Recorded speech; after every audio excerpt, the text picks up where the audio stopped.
Yeah, I'm not going to lie, I'm pretty nervous. So I'm not nervous about driving, I'm nervous that the airbags aren't going to work. So just a bit of a recap from the last episode. So we've just picked up our new Crusader Caravan. We took it out on its first maiden voyage and discovered that the car was just sitting really badly, sitting really low.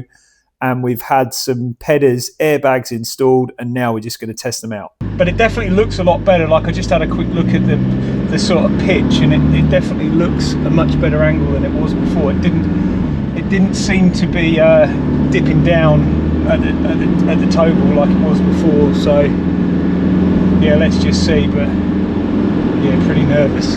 Fingers crossed. Right, we're just going onto the freeway now, so fingers crossed. Hopefully this is going to be better. You can definitely feel the airbags, it feels pretty hard. So I've got them up to just under 50 psi, so that's what PEDA's told me, maybe start around 50, it's about 48. It's definitely levelled better, it looked better anyway, but we'll see I suppose. Well, I'm up to 80 at the moment, and it's significantly better than it was before. Problem is I'm not used to towing, so I can definitely feel that we've got something on the back, but I don't know whether that's probably normal, because it's going to obviously feel different to a small trailer or boat like what I'm used to towing. But definitely before I didn't get this fast before, so it's definitely helped for sure. If I could get to 90 k's an hour I'd be happy. I feel now like it is just that we've got a big van.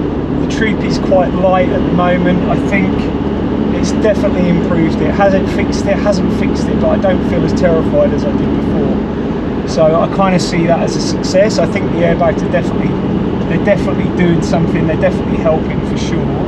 Now, like I said, I've never towed anything this big, so I don't know whether this is just normal. I can just feel a little slight sway at the back, like on a windy day. Actually, that's what it kind of feels like. What I do, I'm going to pull off on the next exit and just have a look and just see what it sits like. I might try pumping it up a bit more, letting a bit out. I'll just see what it looks like. Just see what the geometry looks like. It's improved for sure. Like I can do 80 now, whereas before we were sort of doing about 65. But once I get up towards 90, it does feel a little bit wobbly again. Looks like it's sitting up a bit too high now at the front. Maybe that's the problem now. Now it's the other way. So with the airbags now pumped up to 48 psi, there's a massive difference between what it was like before the airbags and what it's like now, to the point that it's too high. Maybe I'll let a bit of air out the airbags. So these are the valves. This is where you inflate and deflate. So it's literally just one from each side. So this is the right side and this is the left side. Might just let some air out and just see what that does.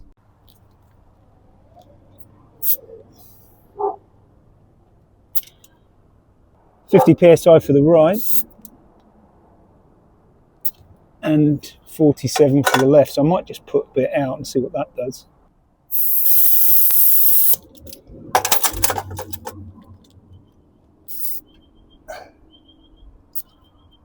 .37 now, and I've got. They don't take a lot to deflate. So I'm down to about 33 now. That seems to be a bit more level. Might give that a go. Right, back in. Down to, I was sort of just under 50 before. I'm now about sort of 33, 35, something like that. It definitely looked almost like I was the other way. So I just turned that on. So previously I was just under 50 psi. And now I've deflated down to about 33, 35, that kind of thing.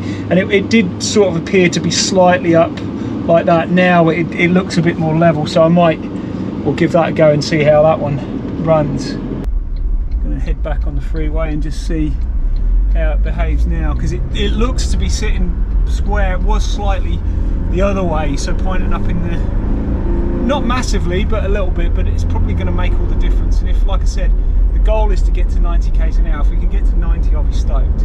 So I'm probably just going to have to sort of work it out with the airbags, more pressure. I think it definitely feels smoother now as well. Like it was pretty hard with the 50 psi. It felt I could feel every bump in the road, whereas it definitely feels a bit smoother now. All right, heading back onto the freeway now.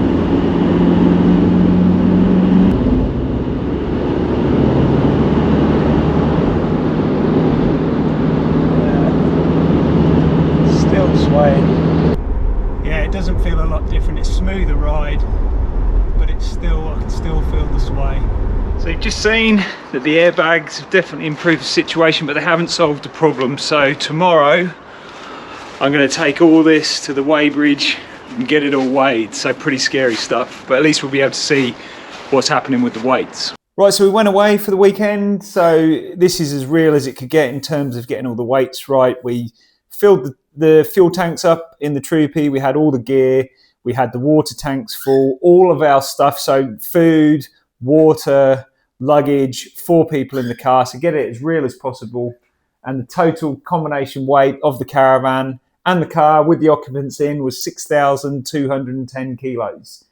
The Troopy GCM, or the gross combined mass, is 7,010 kilos. So we're all good in terms of GCM. So we then unhitched the car. So the GVM of the Troopy is just over 3.5 tons, so 3,510 kilos. And the fully loaded car with all of us in was 2,930 kilos. So we're also under GVM. Caravan weight came in at 3,260 kilos. And then the hitched car weight, so the car hooked up to the caravan, the weight on the car was 3,130 kilos, and that was distributed over the axles. So the front axle came in at 1,185 kilos, and the rear axle came in at 1,945 kilos. So both of these came under the axle loads of the Troopy. The front axle load of the Troopy is 1,480 kilos, so we were under that. And the rear axle load of a Troopy is 2,300 kilos, so we were well under that as well. So now we know what we weigh. I just want to touch a bit more on those weights. And what I've sort of learned over this process is that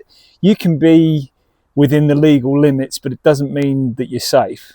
So if I'm being brutally honest, and if people are probably going to think I'm a bit of a clown now for what I'm about to say, but all up, we've got over 6 tons of weight. The Caravan weighs well over 3 tons. We've got the Troopy that weighs less than 3 tons. So that's not an ideal setup where you've got your tow vehicle. It's pretty common sense, really, lighter than the Caravan itself. So not an ideal situation. And being completely honest, we've got too much weight. So, and I have to admit, I was definitely one of those people that got carried away, got caught up in all the caravan stuff. You get in there, you get all these, you just see, you can have all these options. You can have these big batteries that last forever. You can have a shower, a washing machine, all the things that comes nowadays. And you do get carried away. And I'm going to be completely honest, I was definitely one of those people. So, on reflection now I'm a bit more educated. As I said in the other episode, I thought I'd done my research, but I definitely got carried away in what you can get in these vans. And to be quite honest, it's just too big. It's too big. If I was going to go back, if I could reverse the clock back a bit, I would definitely go for something smaller. So maybe an 18-foot, something lighter than what this one is. But this is where we are. At the moment, we've got this van. It is heavy. We are legal, and I do think that there is some more things that we can do, which brings me to the towable mass. So in terms of being overloaded with the Troopy, we're actually not. We're within the GCM, we're within the GVM, and we're also within the axle loads as well, so that's all good. So the bit that really surprised me was the towable mass coming in at 180 kilos, which is 6% of that overall load, which that seemed pretty low given the weight of the Caravan was coming in at over 3 tons. Then on reflection, I'm not sure how accurate that is because I had to wind the jockey wheel up to unhitch the car, and what I should have done is lower it back down to that sort of overall hitch height. So I'm not sure that's quite accurate. That might have been sort of tilting backwards, putting more load on the rear axle. So I think that number is a bit low, but even with that, I would have expected that to be quite a bit higher than what it actually is. Right, so where do we go from here? So even though I think I probably have underestimated that towable mass at 180 kilos, I think that's going to be the next place to look, maybe try increasing that towable load and just see if we can control some of that sway. Like I said, if we can get to 90 kilometers an hour, I'm going to be happy. So I think that's going to be the next sort of investigation area. So what can we do next? So I do think I might try adding a bit more weight to the front of the Caravan. We have got the toolbox. It's got fridge slides on either side that are both empty. We've got 2 jerry can holders, also both empty. So maybe a couple of jerry cans, maybe a barbecue, just a little bit more weight on the front, and just see how that goes. There are a few other things I'm going to have a play around with as well. I'm going to increase the tyre pressure in the back of the Troopy for the back tyres. So once we've got the weight of the Caravan, they are going to squash down a bit. You are going to get a bit of sort of lateral play, lateral movement on the sidewalls of the tyre if they're not inflated enough. So inflate the tyres. Just make sure that the Caravan's sitting nice and square. So I'm going to make sure that this is all nice and level here, adjusting that hitch, adjusting the airbags, just to make sure that we're also sitting square as well. And next weekend we're going to have plenty of time to do all this, because we're actually on another trip. We're going all the way down to Wilson's Prom in Victoria, so we'll have plenty of time on the way down to test all this stuff out, have a play around, and hopefully we can try and get those weights right, and hopefully we can reduce some of that sway. And if we can get to 90 kilometers an hour, that'll be absolutely champion. So if you tune into that one, you're going to see the most southerly tip of mainland Australia, which is quite fitting for us, because last year we went up to the northern tip to Cape York. So we've been north, we've been south, and there is a plan at some point to go from east to west, which will be good. So you'll see Wilson's Prom, and you'll also see our next sort of experimental phase, trying to get this Caravan and that car